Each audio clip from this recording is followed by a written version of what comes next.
AEW All Out is done and over with. So let's sit back, kick an ash, and let's cross it out. Let's go.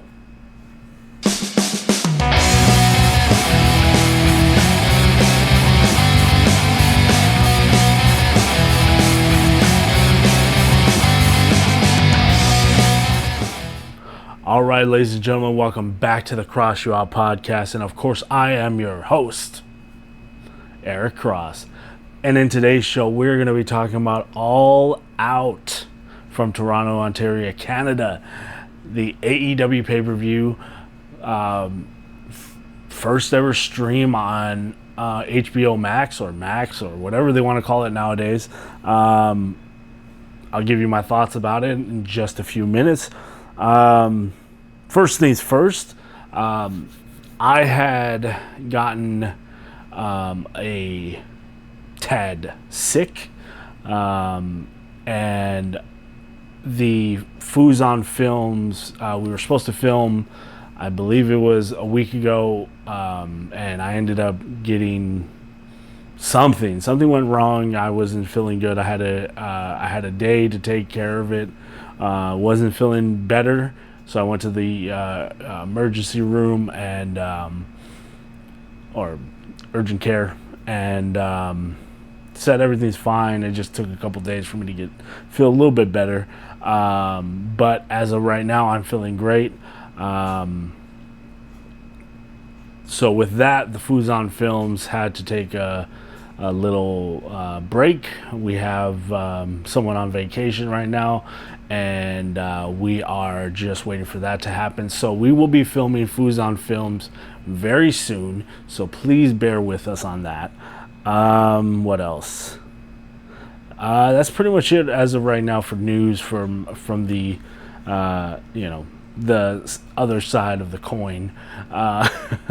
But let's get into AEW All Out from Toronto, Ontario, Canada. And I mean, okay, I'm gonna say it like this. Some again, there's some matches that need to be just on pay-per-view, and then there's some matches that don't need to be on pay-per-view at all and should be a Dynamite match or something on Collision, but it is what it is. I can sit here and just say, hey, this match needs to not be on the pay-per-view, stuff like that. But let's get into it. So Edge or Cope and Christian versus FTR. It was a good, back and forth match. Hopefully this little feud is not done yet. It still continues on. But for the most part, it was a really good pay-per-view match. Beth Phoenix makes her AEW debut to help out, and we'll get into what else after. But it was a good back and forth matchup. Really good, Edge and Christian teaming up, doing some of the old moves they used to do back in the day, and then also pulling out I believe they pulled out a 3D, or either a 3D or it looked like it was the Shatter Machine. But either way, it looked like because the camera panned back to them hitting something. It looked weird, camera angles, anyways. But Cope and Christian pick up the victory. After the fact, here comes Mother Wayne with Wayne and the rest, and they just attack all three, Copeland, Cage, and Beth Phoenix, which I believe she's going by Beth in AEW. They all get jumped from behind.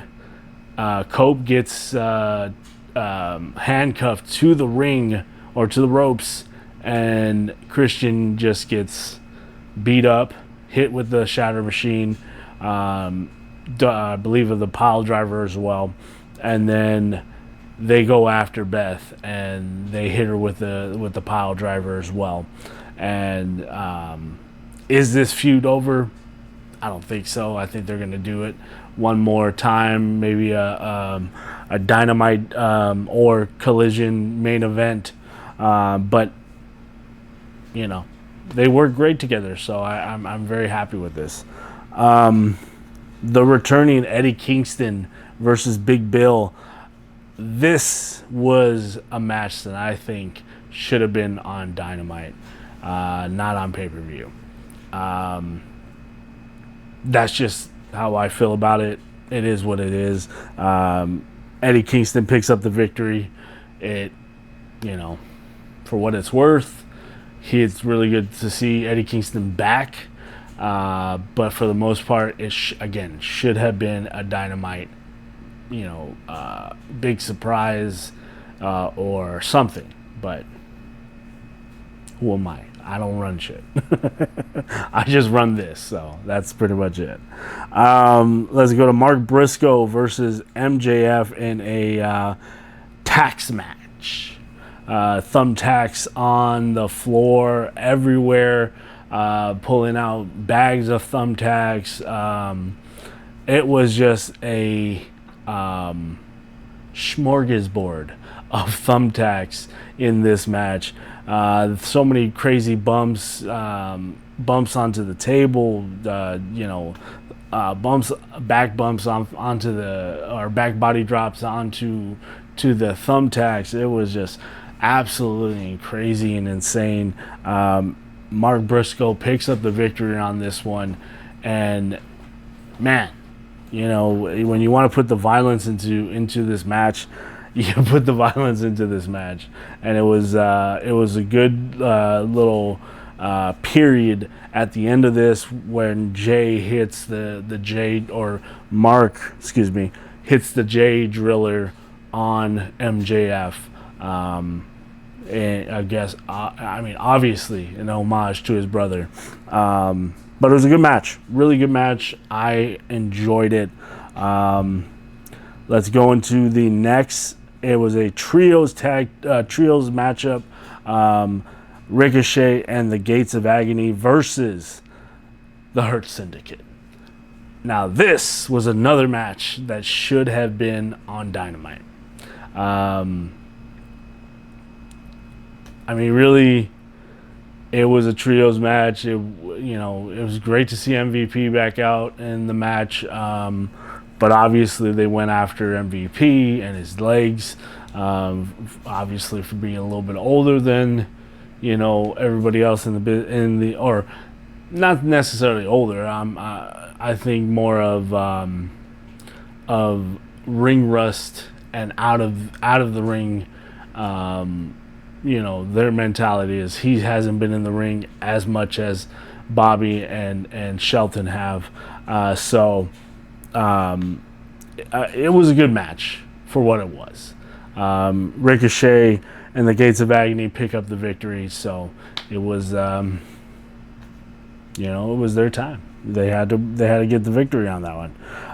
Let's go into the next match. It was the TBS title match.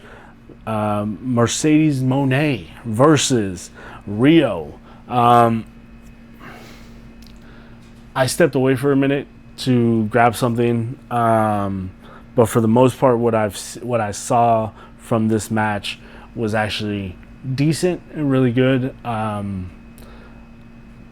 don't know if this is another one that should have been on Dynamite, but it was decent. It was a decent women's match. Mercedes Moné picks up the victory. She's still your champion. We go into the AEW Unified title match.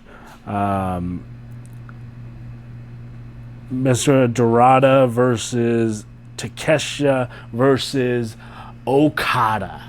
And this was actually really good. Dorada was out there for most of the match, getting most of the actual moves in, and I was very surprised at that. They didn't just use him as a bump machine and just taking stuff. He was actually out there getting a little bit of comeuppance basically, and just he was out there to kind of showcase himself, which was good for what this match was. But Okada picks up the victory, and he's still your AEW Unified Champion. Really good matchup for this, three-way. Obviously the heat between Okada and Takeshita continues on, and it's gonna blow over some way somehow. Maybe on Dynamite this week. It is, I believe, a trios match. They're gonna team up. And somebody else versus the conglomeration, Mark Briscoe. I forgot who else he was going to be in with them. And a returning Orange Cassidy. Just let's go into the next match. It was a casket match, and when you think they couldn't go any further with the violence and up it, you turn to Darby Allin, and Darby Allin says, "Hold my beer." He went out there and they tore it up. It was violent. It was telling an amazing story for what this storyline is going through right now. The biggest thing that came out of this is the bastard Pac is back in AEW. Cut his hair, looks a little different. Looks like an older version of Pac from back in the day. I believe when he had shorter hair. I don't know if he got a little skinnier, but he still looked a little jacked. So we'll see a match with him very soon. He'll probably want to be back in the ring very, very soon. So Jon Moxley picks up the victory in this match, puts Darby Allin in the casket due to Pac's interference with putting Darby inside a body bag, then putting him into the casket. The rest of the members of the I forget what they call themselves now. The Death Riders, sorry. They come out and they carry off Darby Allin in the casket. And later on during that, they're showing video, backstage stuff where Darby Allin's still in the casket. Jon Moxley tells the rest of the Death Riders to just go ahead and go back. I'm going to take care of this. And Darby comes out, fights back, puts Jon Moxley in the bag, and then proceeds to put some kind of liquid to it and puts it to fire. Puts fire to it, and flames start coming up. It was, it's probably going to be something crazy like that, where they're going to have like some kind of inferno match, or something along those lines, where it's going to be some fire introduced into this feud. But we go into the women's world title match. Jamie Hayter, Thekla, Chris Statlander, and Toni Storm for the AEW women's title match. And man, this was a good match. Really good women's world title match. They went out there and tore it up. And this one was a pay-per-view quality match. They went out there, they tore the house down. I really thought Thekla was going to win, but we have a new women's world champion, and it is Chris Statlander finally she gets the nod to hold the title. Hopefully, we'll see what happens with, her. Is she going to be a Death Rider, or is she gonna continue on and just move forward and be a champion, defending champion, or is this going to be just kind of a one-time deal? I hope not, but with AEW sometimes they drop the ball on giving the titles to somebody. So, and then we go on to the World Tag Team title match, ladder match. The Young Bucks, Jet Speed, the Don Callis family, and Brodito go in there, and all 4 teams go out and tear it up. And there was so many crazy spots, so many things with the ladders. A sequence of spots where Nick dove off onto one of I believe one of the guys. Then Matt does the same thing, an elbow drop off the top. Somebody else hits another move, and then Brody King hits a the driver on top of the ladder and just bends it down. It was a crazy sequence of moves that went through. But Brodito pick up the victory, and still your World Tag Team Champions. I do say very closely, I'm going to say this again. I have a feeling that the Bucks are going to win the tag team titles very soon and have a match with Christian and Cope very soon. So I'm just going to put that out there. I'm just putting it out there.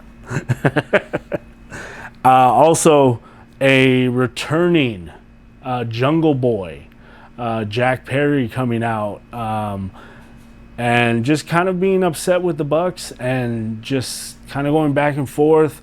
The Bucks get jumped by Jack Perry, and it looks like the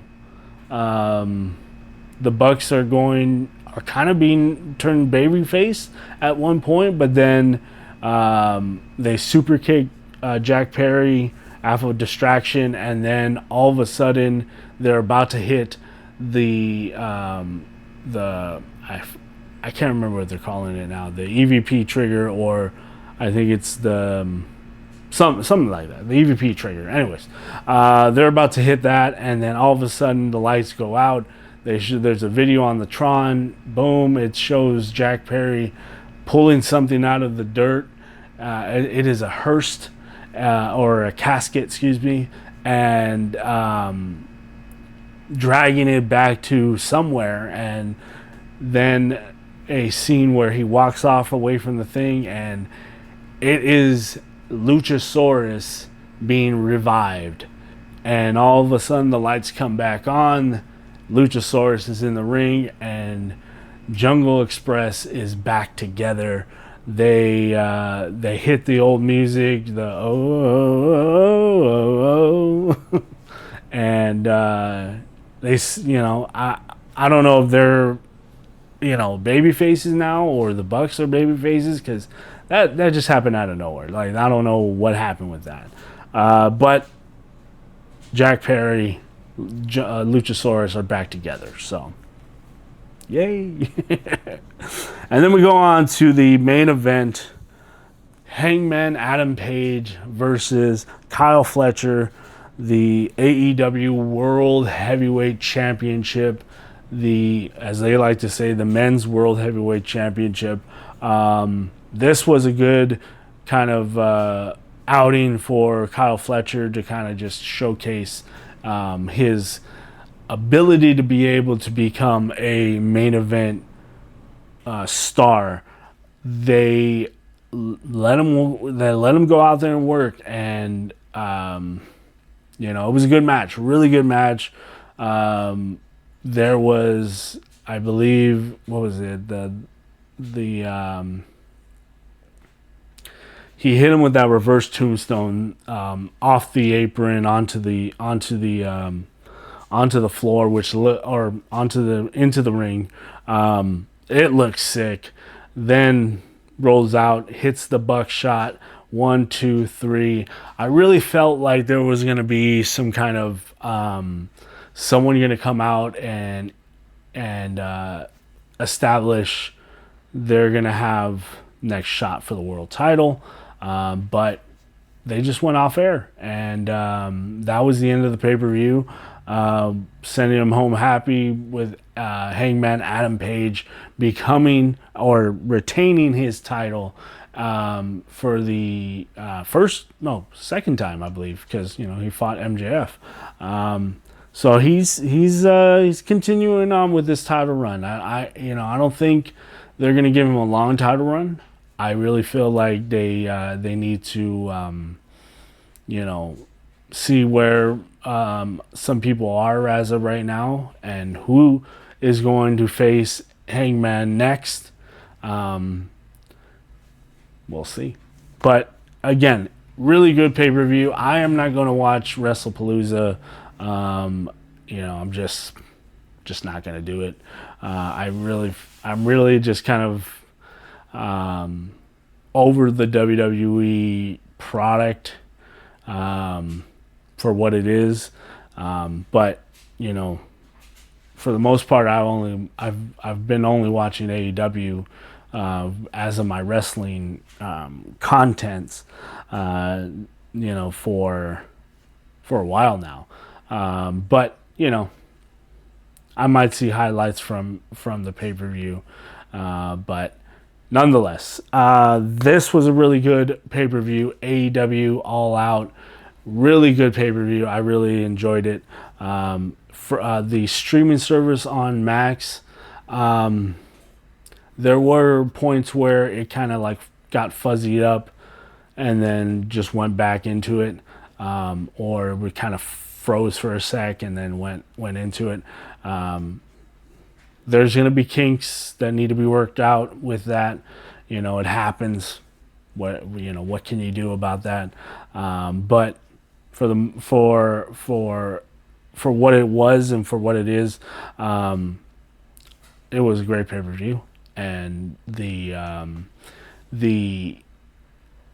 way they were able to do this was, obviously a work in progress, but it's their first time doing it on Max, and there's the first time actually streaming on there. So, just give them a break, let them work out the kinks, and it should be fine. So, go back and check it out if you guys get a chance for All Out. Really good pay-per-view. So, all right, ladies and gentlemen. So I hopefully will get an episode of the Fuzon film very soon. We might be able to do it next week or the week that's coming up. It just depends on the scheduling, so we just got to work that out, and we will be back. Don't worry. These foos will be back. And as for me, I will be back very soon as well. I think I want to do a kind of winterish pot or EDC setup for myself. Some new clothes that not new clothes, but relatively new. Some stuff that I actually ended up getting as well. New, I got a little bit more a new EDC handkerchief because I need to wipe down these glasses. And yes, these are permanent, so just FYI. But nonetheless, ladies and gentlemen, with that being said, cross out. Good night, everybody. Check out the podcast right here and right here. So go check it out, or right here, wherever I put it.